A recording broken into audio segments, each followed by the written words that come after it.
അങ്ങനെ കുഞ്ഞവറാനും ഞാനും കൂടി എറണാകുളം പാസ്പോർട്ട് ഓഫീസിൽ പോയി എമിഗ്രേഷൻ ക്ലിയറൻസും എല്ലാ സംഗതികളും കഴിച്ച് തിരിച്ച് നാട്ടിൽ വന്ന് നോക്കുമ്പോൾ എന്താ സ്ഥിതി? എന്താണ്?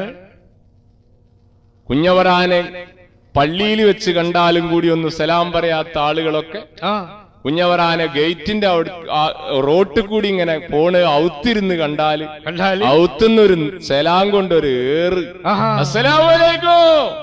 വലൈക്കും അസ്സലാം റഹ്മത്തുള്ളാഹി വബറകാതുഹു, സലാം അടക്കിയ സാധു കൊയങ്ങി. എന്താ കാരണം? എന്താണ്? കുഞ്ഞവറാൻ അലഞ്ഞു തിരിഞ്ഞ് നടക്കുന്ന കാലഘട്ടത്തിൽ ഒരു കാലിച്ചായം കൂടി വാങ്ങിക്കൊടുക്കാത്ത കമ്പനിയൊക്കെ കുഞ്ഞവറാനോട് അടുത്തു കൂടുകയാണ്. സ്വന്തക്കാർ ബന്ധുക്കാരെല്ലാരും തേടി വന്ന് അയൽവക്കാരെല്ലാം നീട്ടി സലാം പറഞ്ഞ്, സ്വന്തക്കാർ ബന്ധുക്കാരെല്ലാരും ഓടി വന്ന് അയൽവക്കാരെല്ലാം നീട്ടി സലാം പറഞ്ഞ്.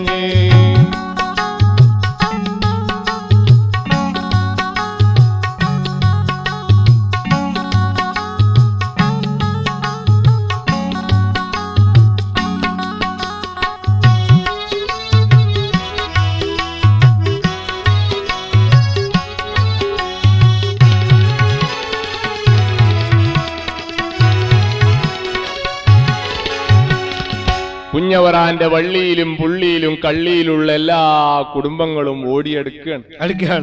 കുഞ്ഞവറാന്റെ കുടുംബങ്ങൾ ഓടിയെടുത്തു എന്ന് മാത്രല്ല, കുഞ്ഞവറാന്റെ വീട്ടിൽ എന്നും ആളും പാളും സൽക്കാരും വിരുന്നും. ഞാൻ പറഞ്ഞില്ലേ ജഗപൊക തന്നെയല്ല, കുഞ്ഞവറാന്റെ അമ്മായി അമ്മായി എന്ന് പറഞ്ഞാലിടാ വാപ്പാന്റെ പെങ്ങളല്ലേ. അമ്മായി എന്ന് പറഞ്ഞാൽ മനസ്സിലായില്ല? Law mother. തിരിഞ്ഞില്ല. ഇംഗ്ലീഷിൽ പറയും ലോ മദർ, മലയാളത്തില് അമ്മായിമ്മ. ചിലവര് മദർ ലോ എന്നും പറയും. അത് ഞാനിങ്ങനെ തിരിച്ചു പറഞ്ഞാണ്, മനസ്സിലായോ? അങ്ങനെ കുഞ്ഞവറാന്റെ ഭാര്യന്റെ ഉമ്മ, കുഞ്ഞവറാന്റെ അമ്മോഷൻ കാക്ക, അതായത് ലോ ഫാദർ.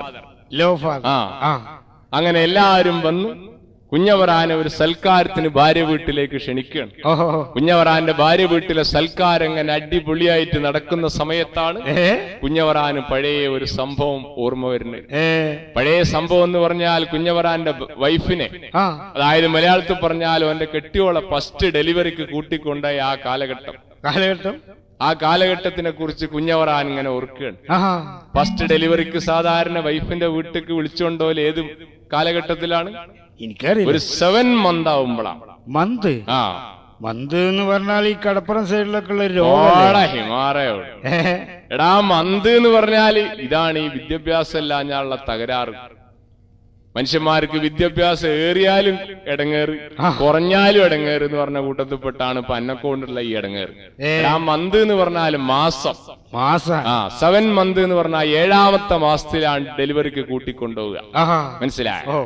ഈ അർത്ഥം വ്യാഖ്യാനിക്കുമ്പോ ലേശം ഒന്ന് ശ്രദ്ധിക്കണം. കാരണം എന്താ വെച്ചാല് ഈ അർത്ഥം വ്യാഖ്യാനിക്കുന്നിടത്ത് ഫാൾട്ട് പറ്റിയാൽ പല ഫാൾട്ടുകളും മനുഷ്യന്മാർക്ക് പറ്റും.